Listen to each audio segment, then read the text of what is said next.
walking and begging him not to shoot. And I looked up in the sky.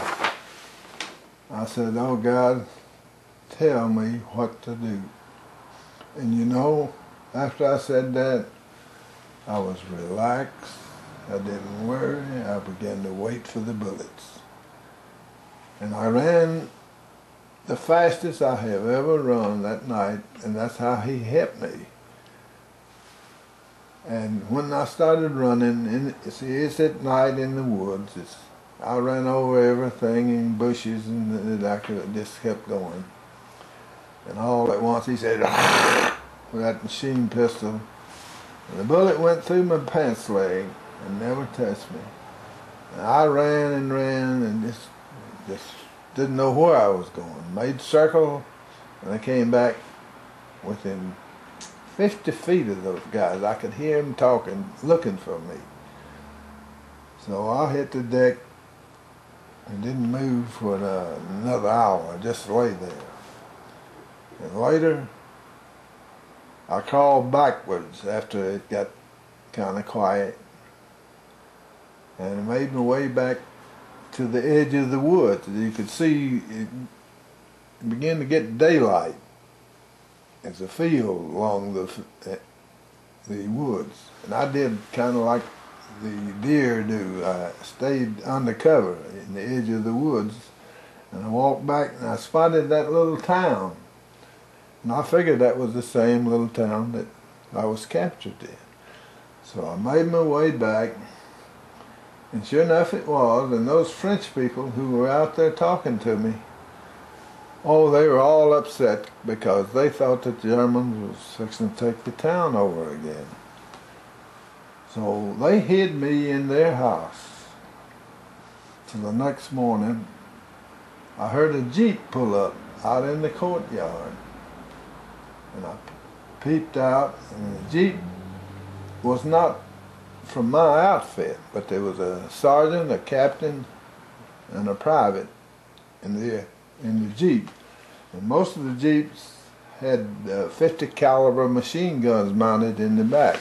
They always had a gunner there. And this private was sitting there, boy, he pulled that gun right on me. I just could feel the bullets coming, and followed me all the way, and I started walking out there with my hands up. I didn't look like a soldier. My clothes torn off, and I was bleeding. And I said, "Captain, I'm an American soldier." Nobody said anything, and that guy on that gun had me in his sights. And I began to cry, and I said, "Captain, I'm an American soldier." And I stopped. What happened was that the Germans used to do that. They'd surrender and walk up to a Jeep and drop a hand grenade in there. So they were playing it safe. So I just stopped, and finally the old sergeant said, "Well, Captain, can't you tell he's a damn rebel?" And everything was okay then. They recognized me as a soldier. So I stayed with them a day and a half and rode around. The battle was going on in the edge of the big city there, and finally I got caught up with my outfit, and from there we kept going. Now I'd like to tell you a little funny. All right. See, there's a little humor in our war and all that too, and there's a lot of fun at times. Well, in May 1944, the war ended. No, 45, excuse me. 45, the war ended. And they sent us to Czechoslovakia. We were right on the border, and our job was to see that the German prisoners went to the Russians. That was the agreement between the Americans and the Russians. All Germans in that area was to be taken by the Russians.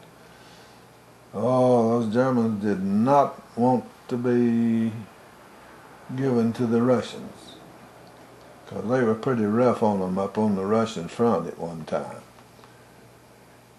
So we would capture them, they'd turn the guns in and put them in the little local jail, and overnight somebody would turn them loose. We didn't care really, but we think it was the Czech civilians turning them loose. So that went on for a day or so, and finally we decided there was a little pond there, a little lake, and it was about 5 of us had not had a bath in 3 months. Boy, we didn't smell too good. So we decided to go down to this little lake and take a bath. So we stacked our guns along the bank there and got in our birthday suits. We took all our clothes off, and 5 of us, and we was out there having a good time, and all at once we heard this, "Kamerad, Kamerad," that in German means surrender. And we looked around, there was 5 Germans standing on the bank, fully armed. They could have cut us in two right there if they wanted to. They didn't want to, with the arms up, wanting to surrender. There we were in our birthday suits and our guns, they were standing right over our guns. So we made our way to the bank and started dressing. And while we were dressing, we looked over the bank, and there were 20 more German soldiers standing with their hands, "Kamerad." Yeah, they were armed. And what they were doing was they sent those others out there, the 3, to see what happened, and then they all surrendered to you. And then they surrendered. So we told them that they said, "Americana." All yes. right. Russia, no. Hi. Keep going. He said, "Americana, no." Yes. Russian, no. They didn't want to surrender to the Russians. So we said, "Okay. Throw your guns down, all your knives, anything that you got that's dangerous, just drop it.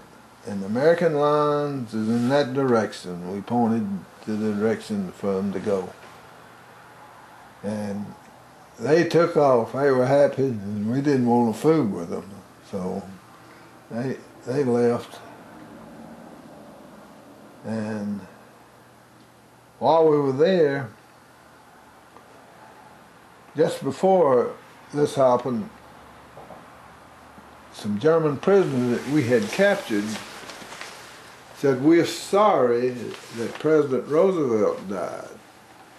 He said, "What do you mean President Roosevelt died?" They said, "Well, they heard he did." And we said, "No, he hadn't. We didn't know that." So, sure enough, later in the afternoon, we got word that he did die. And they knew. Their intelligence was terrific. Boy. Pretty good. Real connected. Yeah. And, all right.